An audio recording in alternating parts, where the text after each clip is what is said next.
And I think we shouldn't be judging ourselves as far as like where we are in life and how we doing, and what we should be doing, what we shouldn't be doing. Let's get that out of the window. We don't need to be doing that.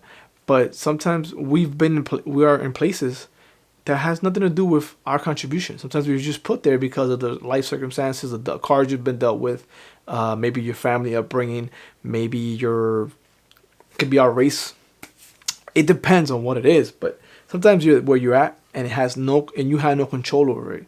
All you can do is, if you start getting the awareness now, is what you do from now on. You can't go.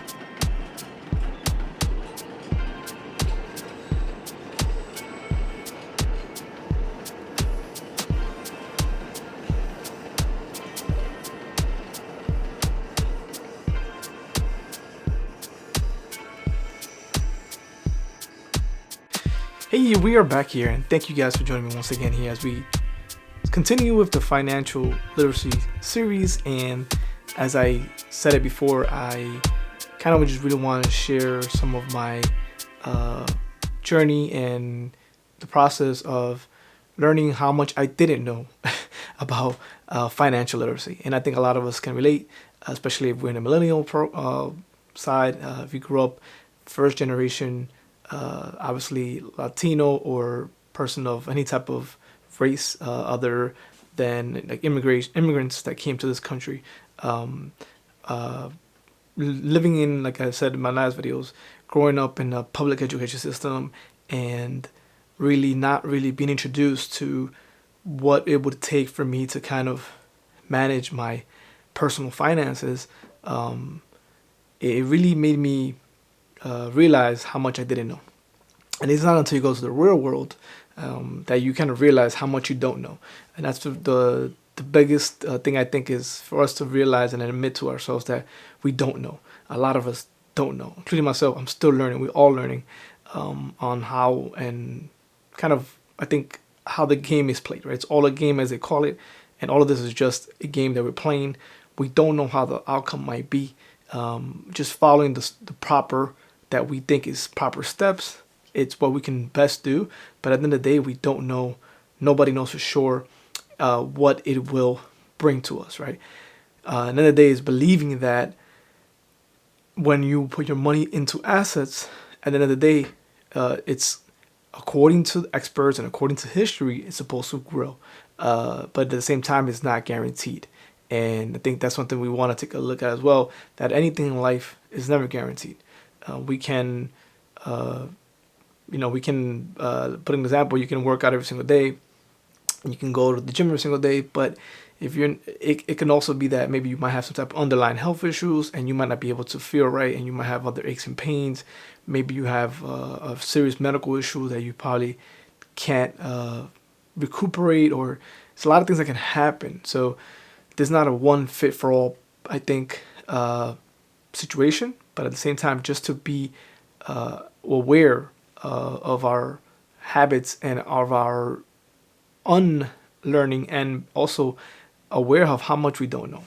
And it all starts with simply educating yourself. So when it comes to personal finances, I think one of the things I've learned as, like I said, growing up in a minority neighborhood, is that at the end of the day, a lot of individuals don't care whether you learn about this or you don't.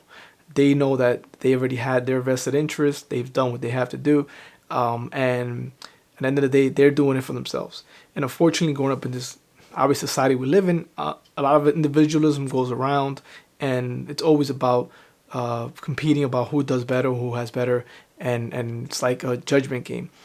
And I want to say that before we go any further, is that we're not judging anybody that doesn't know or doesn't understand or doesn't want to understand.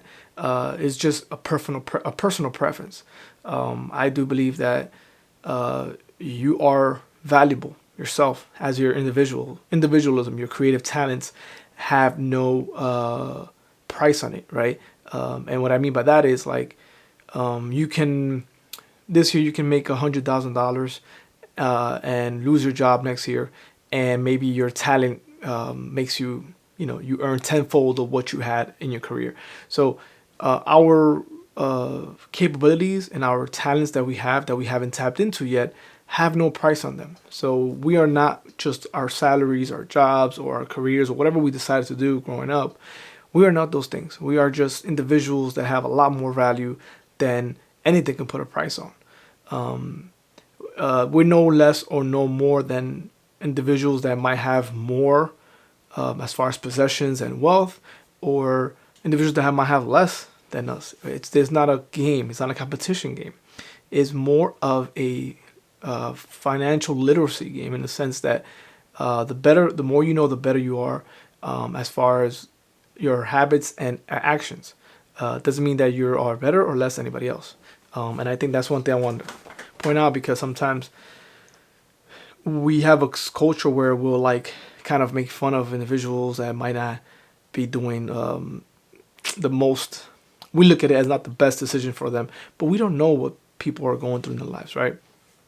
One example I can give about that, and I'm gonna go ahead and share in this video. I know this video went kind of crazy, but being a first generation immigrant, son of immigrants, a lot of our parents didn't have the financial literacy, and the ones that did kind of had to make choices that were kind of different. So personal finances also is not just copying a playbook. It depends on everybody's situation. Sometimes people are dealt with different cards. Sometimes people are put in positions where it's either their lives or a certain decision, right? Maybe it's like, I would say, for example, for me, back in the 2008 crash that we had, or recession, I lost my job, and I had to. And there's one thing you learn if you listen to financial gurus and you watch books and you read books and you watch videos. One number one thing that they always advise against is basically taking out money from your 401k, and that's probably one of the biggest things you can try to avoid, because of the tax repercussions, the taxes you got to pay, and you get penalized on top of that. So I knew I was reading it wasn't the right idea or the right choice, but that was the only capital that I had at that time. So after I depleted my unemployment and depleted my savings, my little bit of savings that I had, the next way to get, and my access to my credits weren't there, because when you don't have a job, you don't get a lot of credit cards. I tap into my 401k. And as much as I didn't want to do that, and as much as it doesn't make financial sense at all, it was the best possible decision at that moment. It was either that or or go to the streets, right? So I had to tap into my 401k, pay the penalty, pay the taxes, whatever it was, take out my money to be able to survive in those next upcoming months. Now, you're going to hear a lot of contrary beliefs that you should never do that. You should go take out a loan. You should use credit cards, everything else but that. But in reality, in real life, you won't get approved for a loan if you have no job. You won't get approved for a credit card if you have no job. And, a lot of people and family and friends will not be willing to lend you money if they know you have no work, right? They're going to be like, how are you going to pay me back? So it's a situation where it looks good on paper, but in reality, you have to do what you got to do. And that's why I really want to sit down and talk about personal finances, because, as I said it before, our personal finances is just that, personal. Everybody has a different way of doing things, different lives, different situations that they have to take care of. So as long as you can come to a kind of a common ground where you can kind of understand the basics and the foundations, and then do it your way, I think is the best way. And everybody's gonna disagree. Maybe they might say, no, there's only one way. This is what the wealthy individuals are doing. I'm gonna have to argue that. I'm gonna have to say that yes, it's a great strategy. They have great strategies. There's only one that has worked for them and has helped them. But don't kind of punish yourself or judge yourself for not being able to do that. If you've grown up in the public education system and you've grown up in neighborhoods where there has lack of access to resources of books and mentors and individuals that actually have done it themselves, especially if it's like minority groups or obviously any type of race that is not in the media, right? And that is that has done it themselves and it comes back to the neighborhoods and to the communities they grew up in and actually shares their information, you can't judge yourself for that. We've been dealt different cards. Now it is up to us, especially first generational uh, kids that have been born in this country, and people of color that live in the communities. All of us would live in these communities that are kind of don't have the information and education that other communities might have. It's up to us to educate ourselves, make it a priority for ourselves to learn what the others are doing and how they're doing it, and how can we implement that into our own communities, right? As far as like how can we get access to these individuals that might need, especially our kids and our young ones. How can we change the chains and the cycles, right? How can we be better parents, and make sure that my kids learn and understand this a lot better than I did at their ages. And I'm not expecting them to understand it. I'm just gonna expect them to watch or see the actions that I'm doing, so that they can know this is how we were able to build something because of what my parents did and how they did it. So for me, I watched my parents basically work hard, right? Just worked nonstop. I don't remember my parents ever being home together, like sitting down together home and like having fun times. Either my dad was not around, so my mom was single, and my mom was working all the time. So, and the only jobs she could find were jobs that were working late shift. So when we would get home from school, she would be on her way to work. And we wouldn't probably see her until the next morning when we were leaving work. She would probably wake up, give us something to eat, and we would just head out. And she was too tired to even kind of conversate with us. And this is kind of the current cycles of, I would say, minority groups in general, that they're working hard, but then their kids are the ones that I feel that are kind of feeling the effects because you don't have that bond. You see your parents working hard, they're always gone, and you kind of grow up with this thinking that this is the way life is, right? There's nothing against that.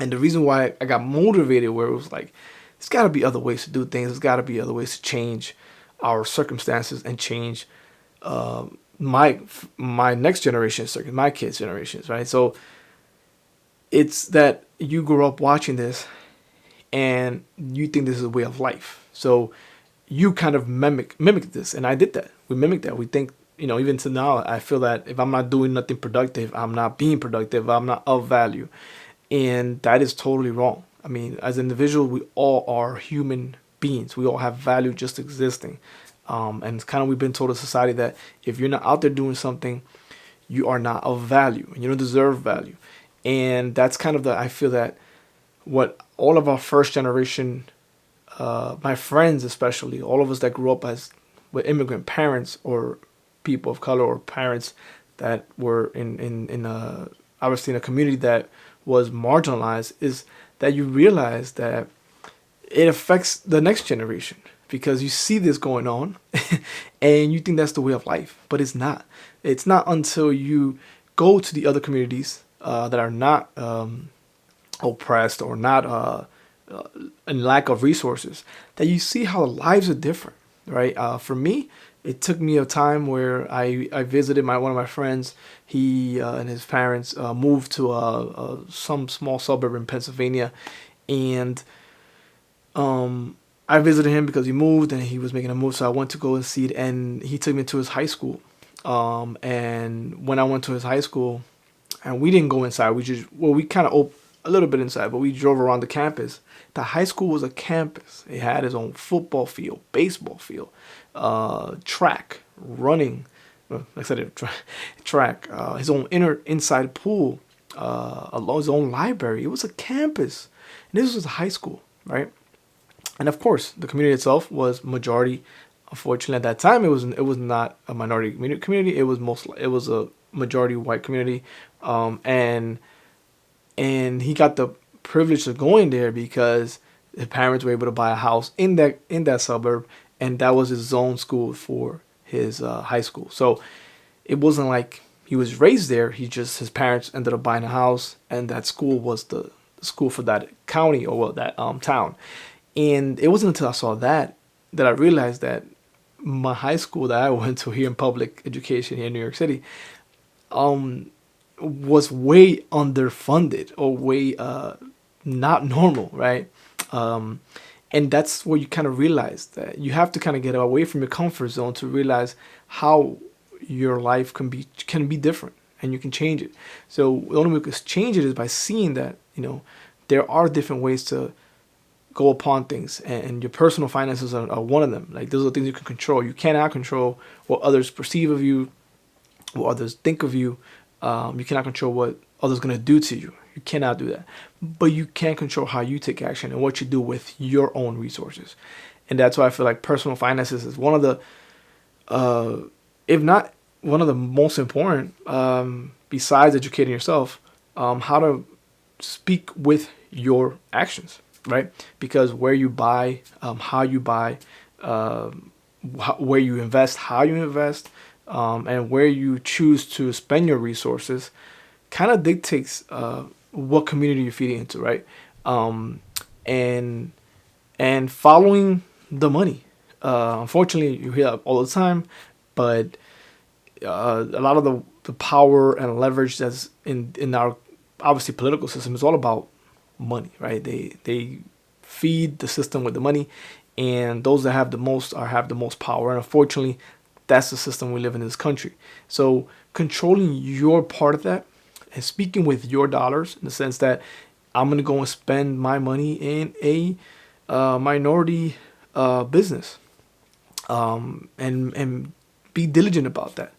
And we're kind of mindlessly, and I'm guilty of that. I just buy my things. I don't really care where I buy them. I just buy them. Unfortunately, we don't have access. Not a lot of minority businesses have the quality of products that unfortunately the big corporations have. But there are some ways you can support small businesses, and you can buy from your local neighborhood stores, even if it's a couple of dollars more. But at least you're in a way, I think you're putting that into your community, right? And it's hard. I guess it's easier said than done. A lot of us are gonna be, oh well, you're not really, the community's gonna have no small businesses. Unfortunately, I'm unlucky that my community has a lot of small businesses still around, and unfortunately, there right now might be a tough time for them, and and the year that we had last year, I don't think we've seen the effects of it. I'm seeing it now where a lot of the small businesses are closing down because it's been hit hard, the working class community here in Queens. So, well, we're going to rebound. So of course, it's gonna be better times. But yes, the ones that were hit the hardest were unfortunately the working class, as always, right? But I think it's been no better time than for us to now kind of educate ourselves and really learn a lot more lessons, and really understand how we can dictate our personal finances, how much of an impact it has on our futures and our present lives, and understand that everything's not about just how much you make or what you do, or what your title is and what are you going to achieve. It's more about how you go upon it and what you do with it, and education. And what I mean by that is like self-education. And I'm big on this because it changed me as far as my perspective and the way I see things and the way I learned.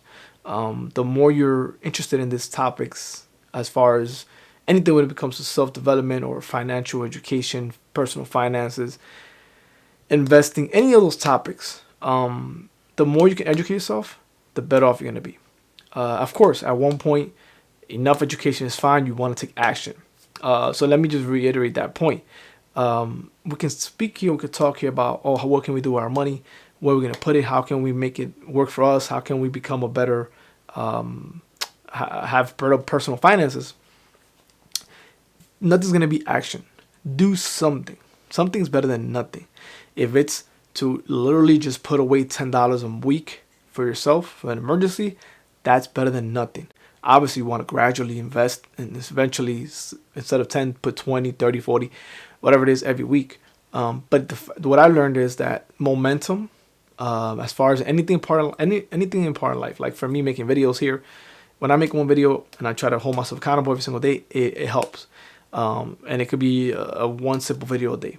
So the same thing goes for our personal finances. When it comes to like it was $5 a week for me when I was heavily in debt and really didn't have any other higher income coming in. Invest saving for me was looking like $10 a week, right? Putting away $10 a week, which is $40 a month, which is about $450, so almost $500 a year of putting away for my emergency fund. And obviously, when I got a little bit more raises, I impacted that, I compacted that, and I made it more until I was able to save my emergency fund, and it's a process. So again, I want to also sit here and really connect with all the millennials, also my first generation kids of generation kids of immigrants, all the minorities that the neighborhoods that we grew up in, where we didn't have this conversation, we didn't talk about how can we better ourselves, and how can we put ourselves in a better position in the future, and how can we do that. This was never really spoken about, at least not the friends that I hanged out with. It was kind of always more like the conversation we had was more like getting rich quick, a lot of MLMs, all these things that are, I'm not saying there's nothing against them, but these are kind of like all these get rich quick schemes. I call it schemes because it takes a lot of work. No disrespect to anybody that's doing it. It's a lot of work. It's not something that I can do it overnight. You need a special breed for those individuals. And it's not for everyone, right? But the thing that we can all do is control our finances, right? We can all sit down and take care of our own finances. There's no special breed for that. You don't need to have a special connections. You don't need to be the top performer or ambitious. You just need to have I would say, more of the responsibility to yourself and your family to really get control of your personal finances and look at it and sit down with yourself and really, I'm talking about like really dissect your personal finances. And maybe a lot of us are like, well, I need more money. I need a higher raise. I need a bonus. Sometimes you can give yourself your own bonus by just eliminating certain things you might not even be realizing until you sit down with yourself and you really dissect your personal finances. And again, it is not science, or it's not like a magic bullet of how to do things and how to become a lot better with your personal finances.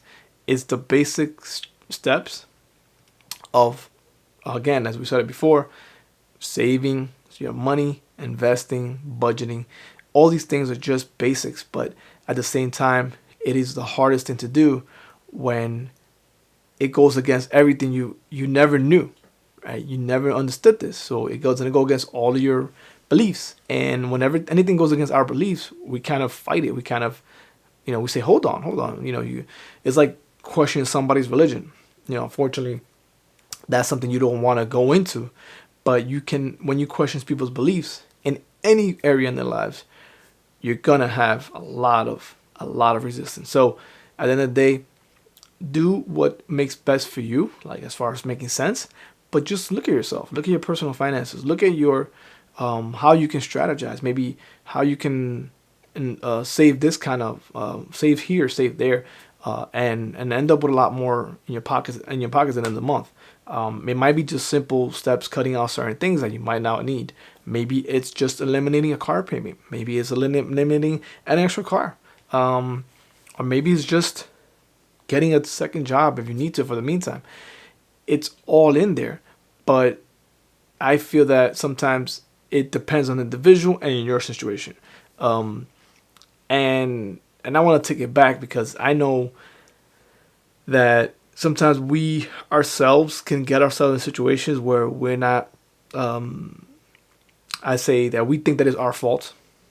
And I think we shouldn't be judging ourselves as far as like where we are in life and how we're doing and what we should be doing, what we shouldn't be doing. Let's get that out of the window. We don't need to be doing that.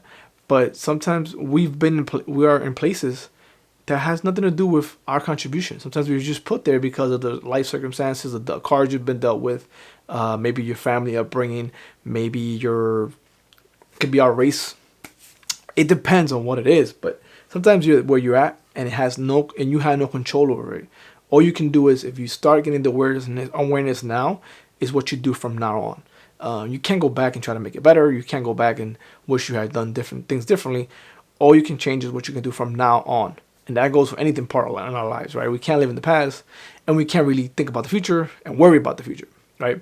You can't feel guilty about your past, which I learned that from Wayne Dyer. And you can't worry about the future, because what you're doing now is what you feel like you best could do for yourself. And again, it could be the best thing, and we don't know. It might not be that great. Maybe in the future we realize, well, we were doing it all wrong. Imagine we do all this for 25 years, and then 25 years later, we've been doing it all wrong. The whole thing is just being aware, and it comes to anything part in life, right? Becoming aware of your personal finances, making it a priority, sitting down with yourself, sitting down with your budget, understanding what you're doing, what your plans are, what it is you want to do. Do you want to save some money?